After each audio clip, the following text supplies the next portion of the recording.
ассалому алайкум бинандагони телевизиони симои мустақили тоҷик. барномаи хонақоҳ меҳмони хонадони шумост. мо ба шумо фаҳмиш ва ақл хоҳонем. мавзӯи имрӯзаи мо дар бораи тибби нав ҳаст. тибби асри 21 бо истилоҳҳои худаш, бо фаҳмишотҳои худаш, бо он реформаҳое ки оянда тибби ҷаҳониро интизор аст, ба он хизматрасониҳое ки ба дараҷаи олӣ иншои худо хоҳанд расид.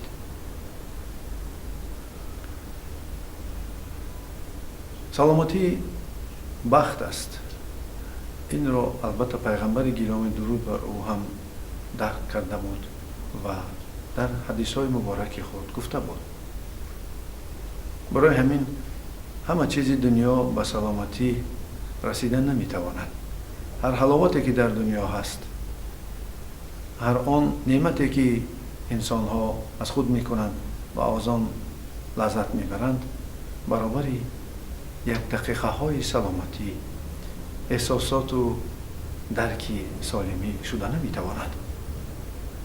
пас нисбат ба саломатии худ бепарво набошед, чунки саломатӣ амонат аст.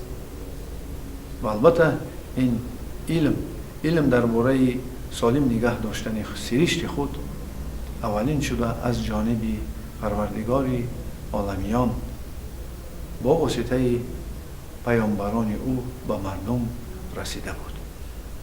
ҳар як паёмбаре ки ба рӯи замин меомад дар бораи солимӣ нигаҳ доштани он ва табобат чизе мегуфт. ва албатта ин рост буд ба ҳамон маврид ва ҳамон замонҳое ки онҳо зиндагӣ мекарданд.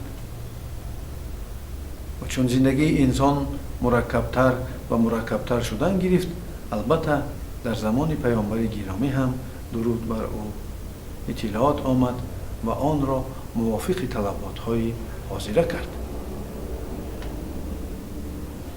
пас бо диққат гӯш кунед ки мо сар мекунем аз он ки бидонед тиб илмест дар бораи нигаҳ доштани саломатӣ, дар бораи пешгирии бемориҳо ва дар бораи табобату барқарор кардани саломатист. ва онро иммунитети башарият ҳам мегӯянд.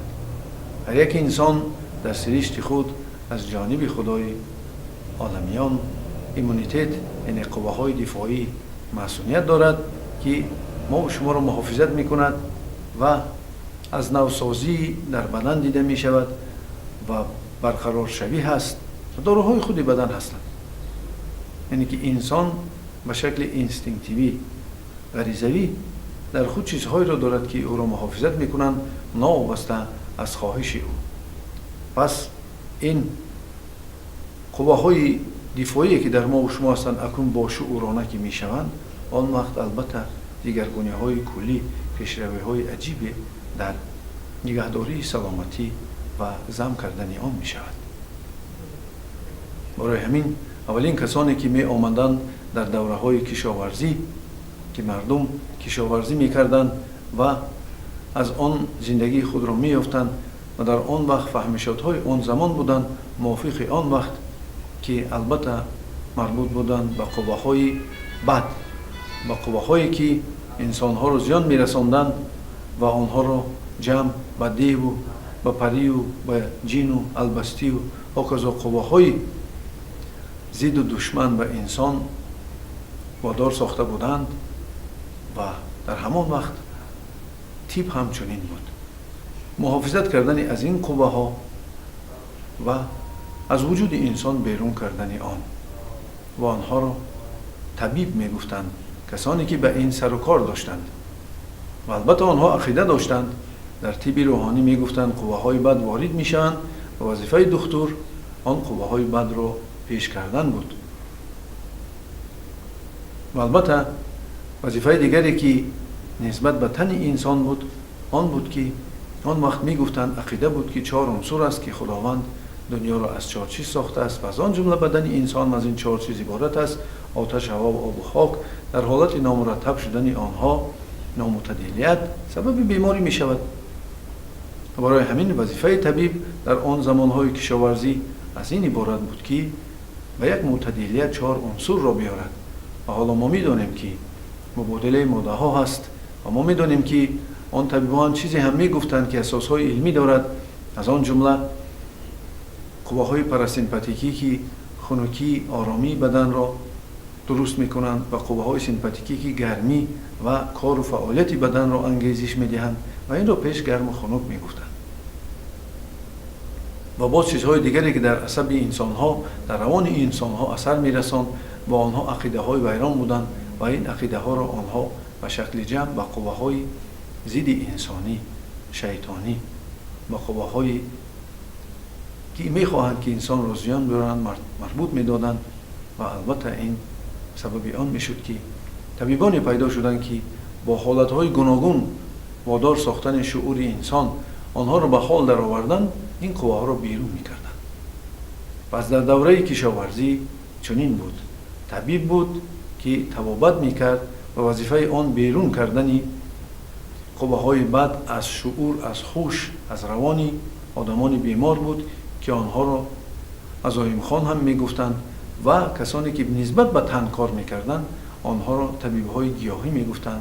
و برای همین ابوعلی ابن سینا در آن دوره گفته بود که با سخن در آوردن به حال یا باور کناندن یا اعتقادش زیاد کردن و اینکه با واسطه علف، با واسطه گیاه‌های شفا بخش، با واسطه آن ماده‌هایی که در روی زمین بسیارند دیگر کردن یا حالت سرشت انسان.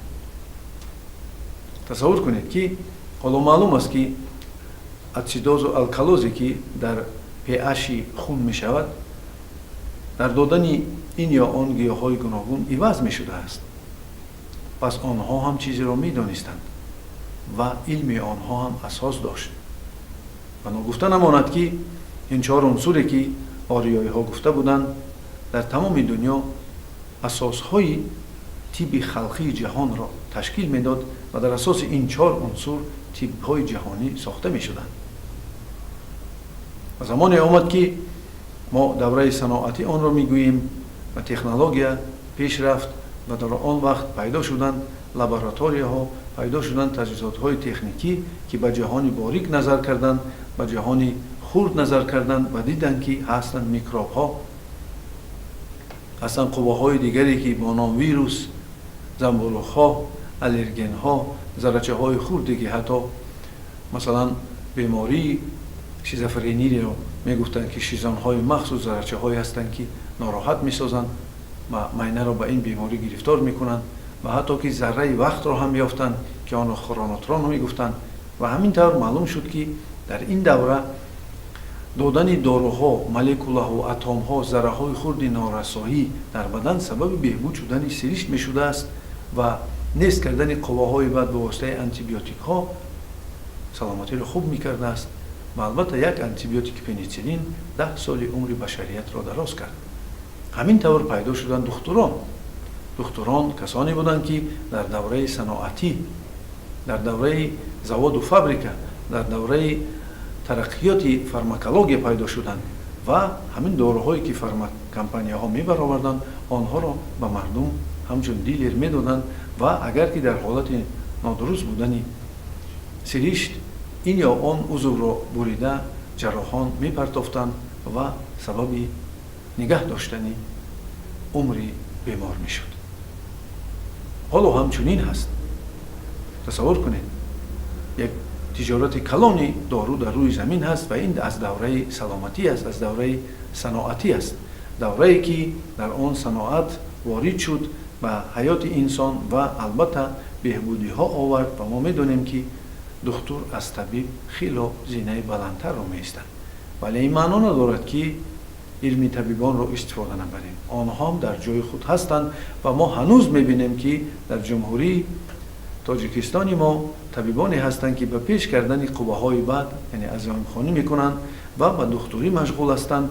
و تصور کنید که در تاجیکستان عزیز اگر 8 میلیون اهالی باشد و از این اگر به حساب میانه 5 میلیون آن اگر در یک سال 1000 سامان دارو خرد، این قریب 5 میلیارد سامانی می شود که در یک سال برای خریدن دارو صرف می شود. البته این خوب است که ما میبینیم که بسیار بیماری ها مغلوب شدن، ما میبینیم که در آدمان از بسیار بیماری ها تبابت مییابند و این داروها سببی باز به فعالیت کاری وارد ساختن آدمان بیمار است و ما نمیبینیم که مانند پیشینه کسانی که از فلج یا که از فشار بلند خون یا که از زخم های معده و روده ها، از پیوند درد، میان درد و هاکذا بیماری هایی که متاسفانه یک جایه میشدند و هیچ دارو درمانی نبود که درد آنها را حتی تسکین بخشد، ما حاضر باید میندار باشیم از شعور کیهان و از این زمانی که ما و شما زندگی میکنیم. چون که هیچ نکند طب حاضر زمان میتواند که بی درد کند، میتواند که بسیار علامت های بیماری رو برهم زند، ولی چرا هنوز آدمانی هستند که تبابت نمییابند؟